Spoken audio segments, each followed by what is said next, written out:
everyone.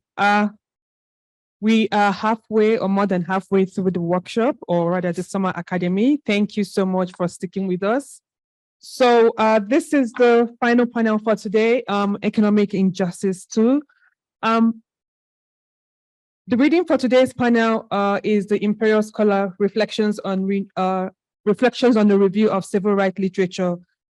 So with this reading in mind, the panel will explore Euro-American practices that are imperialistic, exclusionary, and perpetuates sameness over difference, as well as the legal regimes and practices shaped by this norm, be it the exploitative IP norms, dangerous extractive industry practices that endangers our planet, or monopolistic predatory transnational corporations that favor profits over people and the environment. Therefore, for this panel, we will explore economic injustices, property rights, and imperialism through new methodologies and using distinct epistemologies. With this brief intro, I would like to introduce our panelists. On my left, is Professor Enrique Prieto-Rios. And Professor Enrique is Associate Professor, Faculty of Law at the Universidad de Rosario here in Colombia. His research focuses on international economic law, specifically international investment law, business, and human rights. Thank you very much. Well, first, I'm going to set up my timer. Well, I'd like to thank Laura, Sujit, Paula, and all the team behind these. Also, all the wonderful supportive team of students. They've been great. Also, I'd like to thank all the people that we usually don't see, but that are essential. Right, so today, as Lina mentioned, our idea was to bring some discussions around property. Now, my presentation, I titled it Systemic Violence, Narratives of Property and International Economic Law. I will develop my presentation in 4 points. First, I will talk about the relationship in between international economic law and property. Then I'll move to talk about 2 specific areas of international economic law that are IP, international law for intellectual property, and then international investment law. And then I will conclude with some reflections about what we as TWAILRs can do in this context. Just to mention something that I guess is important is that last week we hosted here in Colombia for the first time in Latin America the 8th Conference of the Society of International Economic Law. And for the first time, they opened a panel for the colonization and international economic law. One of the keynotes was James, and also in the panel was Nicolas. So that's also important how we, TWAILRs, are opening up our space in mainstream international economic law. And I guess that's the first thing. It's important we continue thinking, talking, and pushing the boundaries in this sense, because authorities, international economic lawyers are opening their doors, are listening to us. We need to keep on this. Now, let's start with the first section of my paper, and is the relationship between international economic law and property. So, as we all know, the history tells us that property rights were traditionally created and defined by municipal law. In other words, the state enjoyed the monopoly to regulate what was property and how property should materialize. However, as we have seen, at least during the 20th centuries, individuals and business have moved their agenda, and it's in such a way that property became not only a matter regulated by states, but rather by international law. In this one, we moved to a moment in the 20th century in which international law started to standardize and harmonize property rights in areas such as intellectual property, genetic resources, and cultural objects. And after the Cold War, we have this kind of transitional capitalist class that starting using also international investment law to move the business abroad and to protect them above the interest of host countries. In that regard, I just want to bring what Professor Chimney says. He says that the real context and the real change in international law are happening on international economic law. That's where we need to look at, right? So, if you that work human rights, I invite you to move here and start with us, international economic law. Now, why perhaps Chimney says this, and it's because transnational capital has become in a borderless, right? In a borderless structure, right? So the economy, we have an economy that is not concerned anymore about the welfare in the state. We talk about Colombia, England, and Canada. But for a corporation like Coca-Cola, that's not very important unless it is necessary to protect their economic interests, right? But beyond that is not really important. And that is what some scholars argue.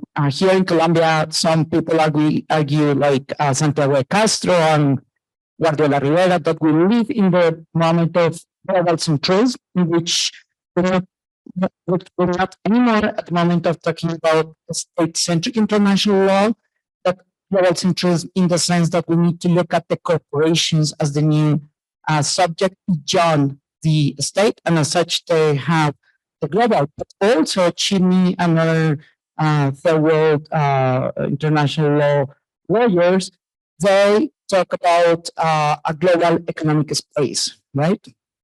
And they argue that international economic law tries to unify this global economic space. Now, what we have in this global economic space is a set of norms that try to standardize and create disciplines for the states in the benefit of some private actors that are corporations, right? In that sense, we have two very important models.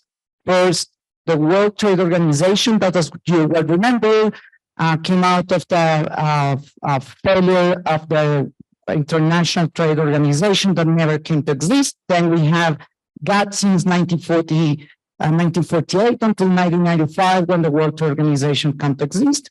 And of course, we have the other institutions such as the ICSID, the Center for Investment and State Disputes, and so on and so forth. Now, talking about this global economic space that is for the benefit of some, something very, very important that we need to consider is what has been the engine behind that global economic space. Well, the two elements that you guys have discussed here. First, the developmentalist discourse, right? This idea of the promised land of development. And second, neoliberalism as a form of ideology. Now, with this broad introduction, I'd like to bring your attention to the two main areas that I want to speak about. First, international intellectual property law, and second, international investment law. Usually we talk about international property law as important for several reasons, including, rewarding creativity, right? Also, to protect the labor that a person or a company put on a certain good or in a certain procedure. And also, we talked about that, we see this argument that intellectual property law maximize personality development, right? So IP makes us happy, right? That's the idea behind this. And also that it fosters culture. I don't know how, but those are the four main arguments behind it. So when we talk about those four reasons, we tend to forget the colonial past of intellectual property, right?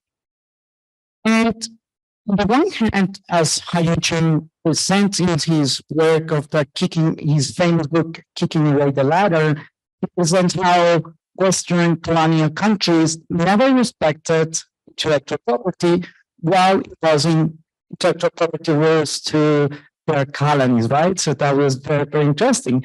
And here, the colonial centers started transplanting intellectual property rights in order to expand the colonial centers' relations by controlling the colonial market. The colonial markets, remember, for instance, how England had restrictions to India to export clothes because they wanted to become the center of clothes. Now, we have these two very important conventions, the Paris and the Berne conventions. And then even those conventions allowed for colonial powers to bring their colonies into this system of intellectual property. Then the colonization happened, and as we have seen, international law always moves to respond to that. And that was not the exception with intellectual property. So the United International Bureau for Protection of Intellectual Property opened a window for the new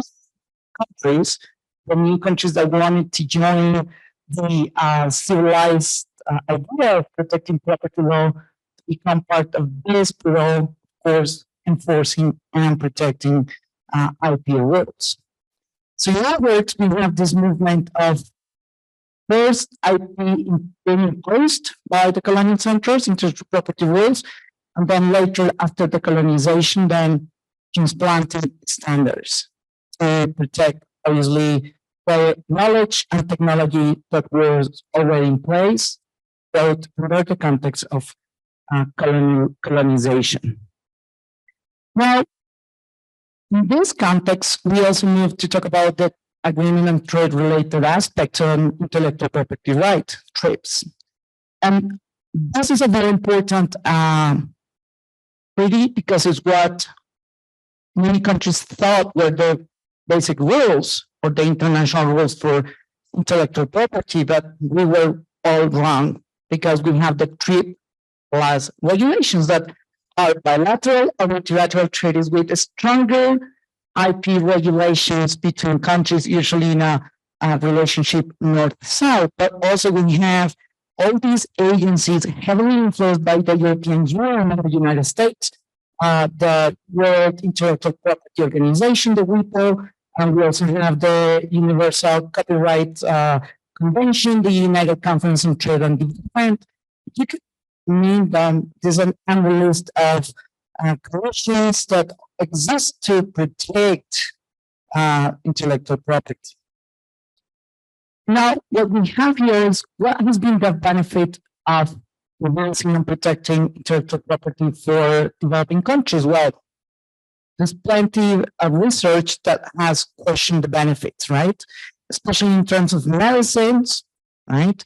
Access to process of know-how, and also very important, moving up in the ladder of global value change, right? So we criticize global value change, but that's something that is now being further research, but it seems IP will always maintain countries like Colombia exporting raw materials, right? So it's not hasn't been very useful for countries like Colombia, and we also witnessed that in the pandemic with vaccinations and so on and so forth.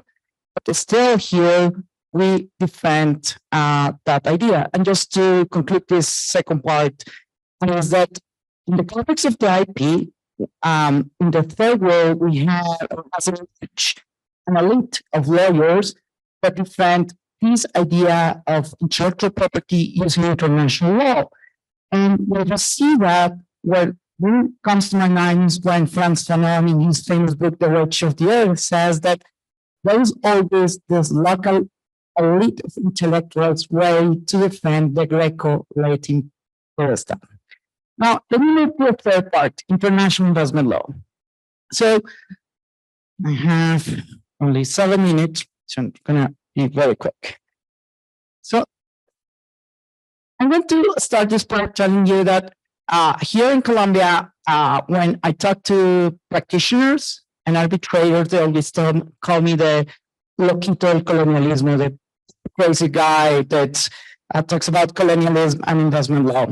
And also he patronized me, right? And they even think I'm cute, right? Like, oh yes, let him talk. Am I? So why I'm saying this, because you may think, well, why is relevant to talk about investment law in 2023 if there's been plenty of months of ink written about this?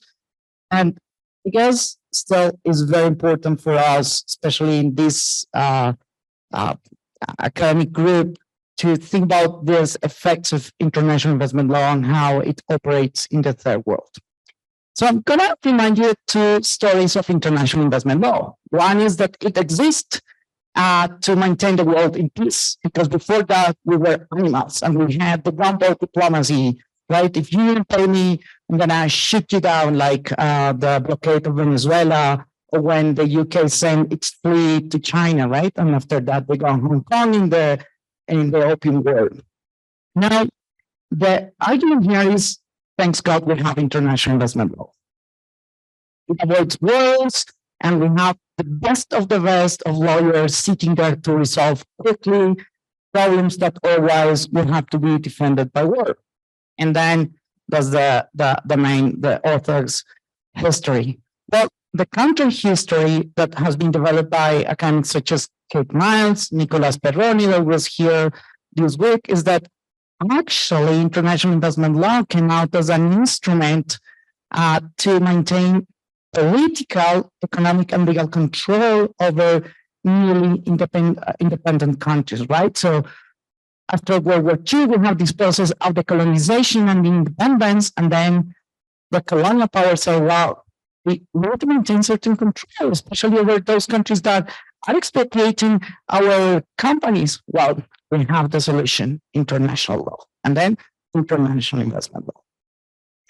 Now, what we have here is this idea of a system that, 5 minutes, thank you. So we have this idea again of a system that tries to protect private property in an enhanced way, and that more property not only from, or if expanded property from private property to something else, investment.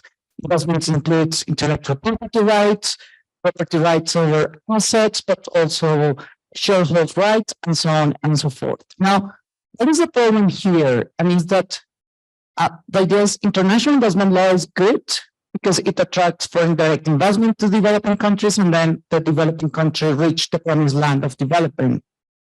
When it is not true. And we all know that investment treaties do not attract foreign direct investment, but what we know is that thanks to those treaties, developing countries or countries in general are being sued before investment tribunals. The problem is that the means and the awards, the money that the states are usually compelled to pay are millions of dollars. But it translates in the country not having the capacity to use that money to build hospitals, roads, to pay, to create a safety net for the poorest and the weakest, right? And this is something that, for instance, Colombia is experiencing right now. And it creates what is known as regulatory shield, and is that countries are afraid of regulating certain matter because they're concerned about being sued and having to pay millions of dollars. I have an article I could share that shows how it is right now happening here in Colombia. We documented that. Now, I think the claims he discussed about the changes. So this is a system that is autopoietic, so it's trying to change in order to maintain itself alive. Changes are not profound and are the same thing. Now, before concluding, I just want to mention two things in the 2 minutes and 30 seconds I have. First, we're in the worst case scenario because the two systems, IP and investment law, are moving together. So we have three very important cases: Philip Morris and Uruguay, Eli Lilly and Canada, and Bridgestone and Panama. Three cases in which the investors sue the country because the country violated the TRIPS agreement, right? So it's something that the TRIPS agreement was part of the bilateral investment treaty. So we have this moment in which IP and investment law are coming together. And then finally, two concepts. I mean, it is important from, and now I move to a final part, TWAILR. So first, from TWAILR perspective, we need to think about how this is what Sunja Payun calls as the monopoly, the normative monopoly, right? So who are the ones that could create the norms of international law? Who are the ones that could interpret international law? And for instance, you find data in terms of investment law, the arbitrators are mainly white men from Western world. And then also you have this idea of why do we have to follow those standards? Well, basically it seems this idea of epistemological superiority and so on and so forth. Now, TWAILR in general could be useful framework to rethink the role of IP and investment law and think about how can we use this framework to change the system or to raise awareness, or more importantly, perhaps to have an impact on public policy. What I was expecting here in Colombia was that the new government will move away from this IP and investment system, but we're such a small country, I believe, and our leaders, left and right, are so much embedded in this ideology. Nothing has changed, but perhaps we continue researching, pushing the agenda, raising our voice. Perhaps we could make an important change at some point. Thank you so much.